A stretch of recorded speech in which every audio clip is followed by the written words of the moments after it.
हमें ध्यान रखनी है, ठीक है?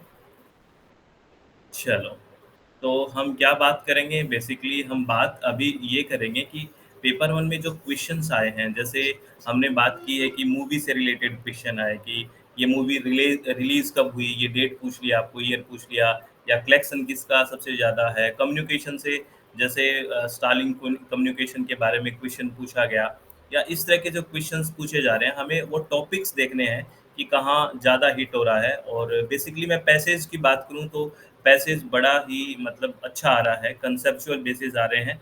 ये ऐसा नहीं कि हमने जैसे पैसेज में लाइन ढूँढी, लाइन मैच कर दिया, इस तरह के नहीं है। खासकर जो पेपर 2 में पैसेजेज़ आ रहे हैं, वो बहुत ही कंसेप्चुअल आ रहे हैं। कहने का मतलब उनको सोचना पड़ता है कि ये क्या रिलेट कर दिया, ऐसे लाइन मैच नहीं होएगी। तो बहुत ही आराम से पेपर को हैंडल करना है, बिना किसी जल्दबाज़ी के और जितनी भी नेक्स्ट शिफ्ट्स हैं, उसके लिए ऑल द वेरी बेस्ट, बहुत सारी शुभकामनाएँ आपको। और ये अपने बैचेज़ के बारे में जो दिसंबर का है, उसके बारे में आप बाद में बात करेंगे, एक बार एग्ज़ाम सब दे दें, सबका जेआरएफ नेट क्वालीफाई हो जाए, ठीक है? चलो, अब बेसिकली न्यूक्लियर डिज़ास्टर से क्वेश्चन आता है, बहुत बार आता है और अब की बार भी पूछा जा रहा है कि न्यूक्लियर डिज़ास्टर में कब-कब हुए, है ना? और सबसे वैसे तो देखो डिज़ास्टर है तो सारे ही खतरनाक है, लेकिन अगर बिगेस्ट न्यूक्लियर डिज़ास्टर देखें तो चेर्नोबिल डिज़ास्टर था, जो 1986 में यूक्रेन में आया। है ना? बहुत खतरनाक न्यूक्लियर डिज़ास्टर था वो। अगर इनका हायरार्की ऑर्डर पूछ लेते हैं, क्रोनोलॉजिकल ऑर्डर पूछ लेते हैं कि कब कौन-सा आया, तो अगर इसमें देखें 2011 में था, ठीक है?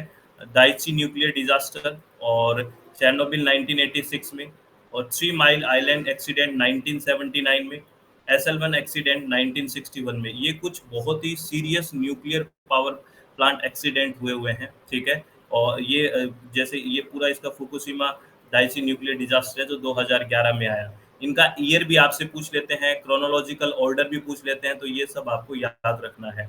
ये बहुत इम्पोर्टेंट है, अभी रिपीट हो सकता है कि किसी भी शिफ्ट में अच्छा क्वेश्चन है, ध्यान रखें, है ना?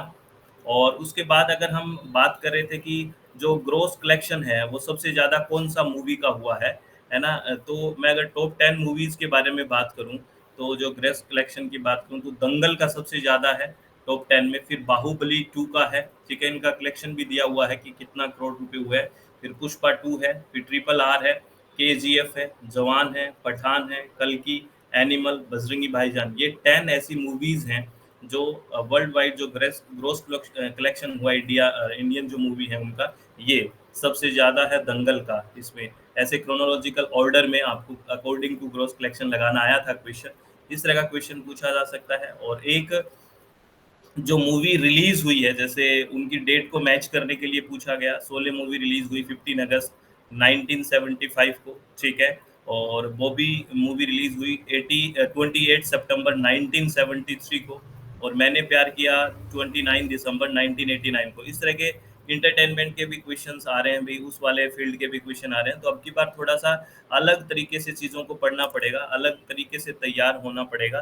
कहने का मतलब अब न्यूज़पेपर आपको मेरे हिसाब से पढ़ना पड़ेगा नेक्स्ट सेशन के लिए, न्यूज़पेपर कंटिन्यू देखें, करंट से जुड़ने की कोशिश करनी पड़ेगी क्योंकि 2, 4, 5 क्वेश्चन्स ऐसे कहीं न कहीं निकल के आते ही आते हैं, तो न्यूज़पेपर मेरे हिसाब से डेली रूटीन में पढ़ना होगा, आपको ये ध्यान रखना है, ठीक है? और ये चीज़ें रिवाइज़ भी हो सकती है और स्टारलिंक कम्युनिकेशन के बारे में क्वेश्चन पूछा गया था, एक ऑप्शन में आया था, तो स्टारलिंक कम्युनिकेशन क्या है देखिए, Starlink is the world's first and largest satellite constellation using a low Earth orbit to deliver broadband internet capable of supporting streaming, online gaming, video calls and more. क्या है? Starlink दुनिया का पहला और सबसे बड़ा उपग्रह समूह है जो स्ट्रीमिंग, ऑनलाइन गेमिंग, वीडियो और बहुत कुछ समर्थन करने में सक्षम ब्रॉडबैंड इंटरनेट प्रदान करने के लिए पृथ्वी की निचली कक्षा का उपयोग करता है। स्टारलिंक संचार, स्टारलिंक कम्युनिकेशन, है ना? This is first and largest satellite constellation using a low Earth orbit to deliver broadband internet capable of supporting streaming, online gaming, video calls and more. ये इम्पोर्टेंट है स्टारलिंक आपसे अभी पूछा जा रहा है, तो ये क्वेश्चन भी आप ध्यान रखें, रिपीट हो सकता है और डाउनवर्ड कम्युनिकेशन, जब हम कम्युनिकेशन को क्लासिफाई करते हैं, आपको पता है रिलेशन के आधार पे क्लासिफिकेशन करते हैं, जिसमें फॉर्मल और इनफॉर्मल होता है। फिर हम डायरेक्शन के आधार पे करते हैं, है ना, किस डायरेक्शन में फ्लो हो रहा है कम्युनिकेशन का, डाउनवर्ड हो रहा है यानी कि ऊपर से नीचे हो रहा है, अपवर्ड हो रहा है, या फिर हॉरिजेंटल यानी कि क्षैतिज हो रहा है, या डायगोनल हो रहा है। यहाँ से क्वेश्चंस आता ही आता है। और हम बेसिकली बात करते हैं कि नॉन वर्बल कम्युनिकेशन है या वर्बल कम्युनिकेशन है, और कम्युनिकेशन में कितने लोग आपस में इन्वॉल्व है ना, उसके आधार पर भी हम बात करते हैं। मास कम्युनिकेशन क्या है, पब्लिक कम्युनिकेशन क्या है, इंट्रा क्या है, इंटर क्या है, ग्रुप कम्युनिकेशन क्या है, ये सारी बातें होती है बेसिकली। तो डाउनवर्ड कम्युनिकेशन में क्या होगा, नीचे से ऊपर से नीचे आना, अधोमुखी संचार जिसको बोलते हैं, जिसमें यानी कि ये हायरार्की की बेस पे है, यूं नहीं कि कोई छत पे खड़ा होकर नीचे आवाज मार रहा है। Basically downward communication top down communication है, यानी कि हायरार्की में जो फ्लो हो रहा है इन्फॉर्मेशन का, वो higher level of an organization to lower level. यानी कि कोई किसी, मान लेते हैं डिपार्टमेंट में चेयरपर्सन है, ठीक है ना, और वो चेयरपर्सन नीचे क्लरिकल डिपार्टमेंट को कुछ ऑर्डर दे रहा है ना।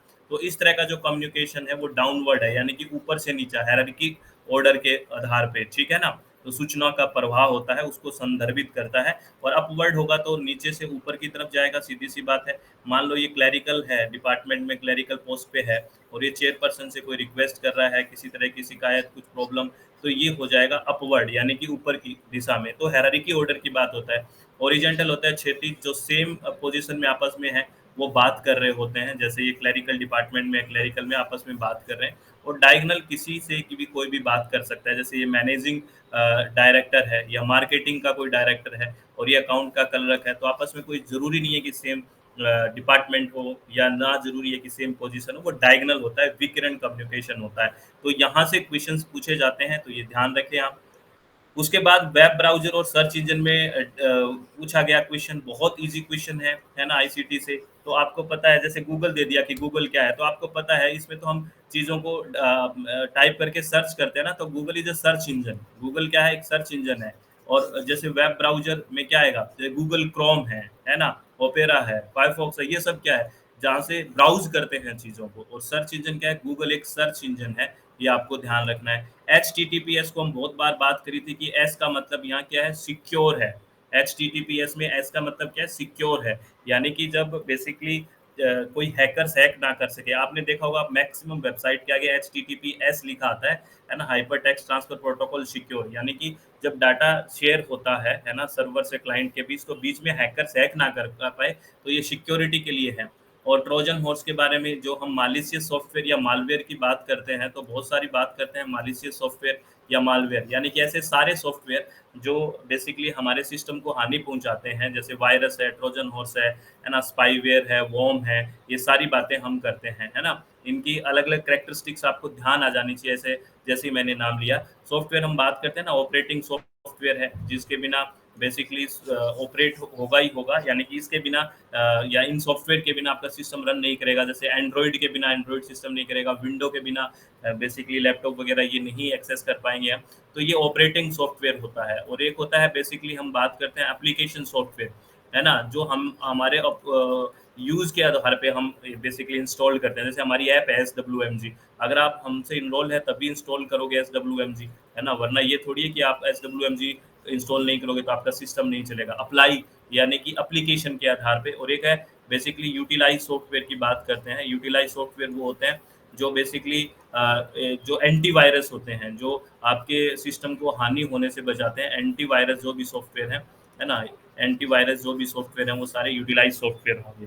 तो यहाँ पे मालिशियस जब भी नाम आए या मालवेयर जब भी बात आए, तो वो बेसिकली वायरस की बात कर रहा है, या हार्म करने वाले जो सॉफ्टवेयर है उसकी बात करते हैं। और इनकी अलग अलग प्रॉपर्टीज होती हैं जो हम बात करते हैं। जैसे वायरस को होस्ट की जरूरत होती है, वॉर्म को नहीं होती, है ना, कॉपीज बनाने के लिए। और एआईसीटी का फुल फॉर्म, ये बिल्कुल इजी क्वेश्चन पूछ लिया। ये टेक्निकल चीज़ों को संभालता है, आपको पता है। ये कोऑर्डिनेटर को हम पढ़ते भी हैं, all India council for technical education, है ना। उसके बाद रिसर्च की बात करें, रिसर्च हाइपोथेसिस, परिकल्पना के बारे में। एक एजुकेटेड गैस है, आपको पता है, एक पढ़े लिखे का तुक्का एक तरह से, कि ऐसा होगा तो ऐसा होगा, एजुकेटेड गैस की बात करते हैं। उसके बाद इसमें हम बात करते हैं, अगर आपको याद है, नल हाइपोथेसिस और अल्टरनेटिव हाइपोथेसिस की बात करते हैं। एरर की भी बात करते हैं, अल्फा एरर और बीटा एरर। तो ये सारी चीज़ें देखते ही आपको याद आ जानी चाहिए। कहने का मतलब मैं आपके कोई माइंड पे प्रेशर क्रिएट नहीं कर रहा हूँ, बातें वही पूछी जा रही है, बस आपको एक बात पकड़ लेके और उसके आस-पास की सारी बातें ध्यान होनी चाहिए। रिसर्च की मेथोडोलॉजी है, क्या मेथड्स होता है, तो सब बातें हम मेथोडोलॉजी में करते ही हैं कि कौन-कौन से स्टेप्स होते हैं, किस तरह से आपको पहले प्रॉब्लम को आइडेंटिफ़ाई करना होता है, उसको डिफ़ाइन करना होता है, फिर ऑब्जेक्टिव्स इंट्रोडक्शन देखेंगे उसका क्या है, फिर ऑब्जेक्टिव डिसाइड होगा हमारा, लिटरेचर रिव्यू की बात करेंगे, फिर पूरा का पूरा मेथड्स होगा, किस तरह से हमने सैंपलिंग करनी है और सैंपलिंग है ना, और फिर बेसिकली उस डाटा इकट्ठा करेंगे, फिर डाटा का एनालिसिस करेंगे और फाइनली हमारा एक रिजल्ट आएगा, है ना? एक कंक्लूजन निकाल के छोड़ देंगे हम। तो बेसिकली सैंपलिंग को भी हम 2 भाग में बात करते हैं, probable sampling, non probable sampling. जैसे प्रोबेबल में every sample have equal chance, जैसे रैंडम सैंपलिंग हो गया। नॉन प्रोबेबल में every sample don't have the equal chance, इस तरह की बात करते हैं ना, गैर प्रायिकता सैंपलिंग, जैसे जजमेंटल सैंपलिंग, ये बहुत हम डिटेल में बेसिकली क्लासिफाई करते हैं इन सारी बातों को।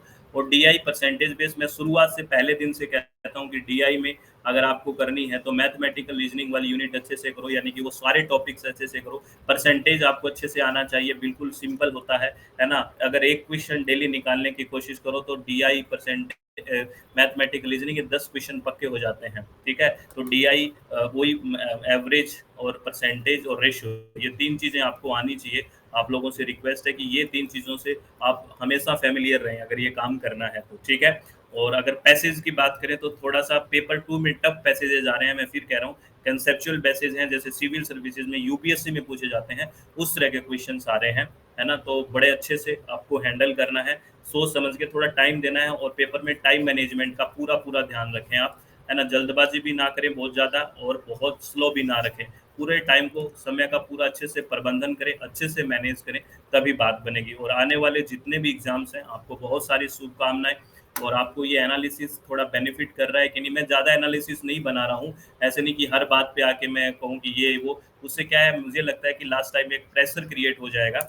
लेकिन थोड़ा बहुत हम एक आइडिया ले रहे हैं कि कई जैसे मूवीज़ वाले क्वेश्चन्स आ रहे हैं, रिपीट हो जाए और इनके आंसर के साथ हम बात कर रहे हैं। वो इसलिए कि कोई अगर रिपीट हो तो एज़ इट इज़ आपको आंसर मिल जाए, क्वेश्चन आ जाए, तो लगता है कि ये क्वेश्चन मेरा पक्का हो गया, 2 नंबर आ गए। इससे एक थोड़ा बेनिफिट ये उठाना चाहिए। इन एनालिसिस से किसी भी तरह का प्रेशर नहीं लेना चाहिए, ये आ रहा है, वो आ रहा है। फिर आपको ऐसा होगा कि पीछे की जो चीज़ें आ रही थी वो भी भूल जाएँगे, मेरे को ऐसा लगता है बहुत, क्योंकि 1-2 दिन में कुछ होगा तो नहीं, फटाफट एग्ज़ाम होने हैं। तो ऐसे तो है नहीं कि आप एकदम से सारी चीज़ पढ़ दोगे, तो हल्का-फुल्का एक अपडेट रहना ज़रूरी है, उसका प्रेशर ना लें। तो ऑल द वेरी बेस्ट, बहुत-बहुत सारी शुभकामनाएँ आने वाले एग्ज़ाम्स के लिए, और आप अच्छे से तैयारी करें और बताना आपका एग्ज़ाम कैसा हुआ है। बहुत-बहुत धन्यवाद, thank you. Thanks a lot friends, बहुत-बहुत धन्यवाद सभी का।